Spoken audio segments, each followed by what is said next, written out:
Almost a decade after a woman filed a police report stating she'd been drugged and sexually assaulted, her attacker is heading to prison, convicted of rape but not in her case. In 2013, the woman we're not identifying said she and her best friend were out and responded to an ad on social media advertising free tattoos. The women were told to show up at a home in Stone Mountain. Inside, the women said they were introduced to Laurence Innerarity and Ryan Savage. They were immediately offered alcohol. The women said it was evident that the men wanted them drinking and that receiving a tattoo was not the real reason they were invited to the home. Both women said after a few drinks and shots, they started feeling groggy. When they pressed Innerarity and Savage about getting a tattoo as advertised online, one of them was taken upstairs. She said that as she was getting her tattoo, she was in and out of consciousness. At some point, she remembered being picked up, taken downstairs, and placed on a blow-up mattress. She said she fell asleep. It was at that time that her friend was taken upstairs. She said it wasn't clear how much time had passed but just remembered her friend coming down the stairs screaming that she'd just been sexually assaulted. "Yeah, I was pretty hysterical," she recounted. The woman explained, "Pretty much I wanted to be in a safe place and call the police, so I asked her to take me home."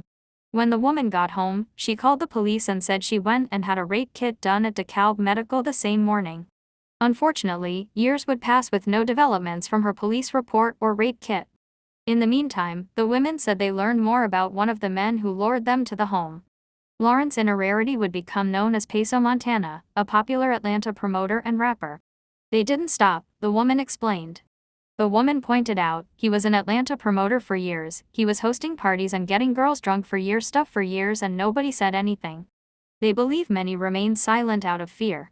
It wasn't about sex. It was more about power and humiliation, or it's deeper than that because they did it repeatedly. The two women said they spent years fighting a silent battle, trying to help others who wouldn't speak up. "If all those girls in my DM, direct message, would have spoken up. Would have actually, came forward," she said.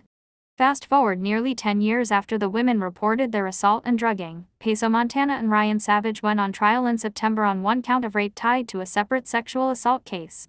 On October 3, both men were found guilty and sentenced to life in prison with the possibility of parole after serving 50 years. Both men were transferred from the DeKalb County Detention Center into state custody on Tuesday. The two women said they've since learned their case cannot proceed due to the statute of limitations. The women questioned why it took so long for the district attorney to pursue a case to actually put the two men on trial. On Tuesday, a spokesperson for the DeKalb County District Attorney issued the following statement. "We are proud of the work that has finally held Laurence Innerarity and Ryan Savage accountable for this horrendous crime. This case came into the district attorney's office prior to DA Boston's administration. During a review of all pending sexual assault cases, this case was identified as a priority and as one of the prime examples why our domestic violence sexual assault unit needed to be expanded. Thanks to additional funding from the DeKalb County Board of Commissioners, the DVSA unit has doubled since DA Boston took office, giving us more resources to address these important cases. As a result of this verdict, our office has now been in touch with more potential victims who have shared similar stories of assault at the hands of these defendants. Our team is actively investigating the new allegations." While the women admit there were several red flags and moments they should have known better back in 2013, it doesn't change the fact they were drugged and sexually assaulted.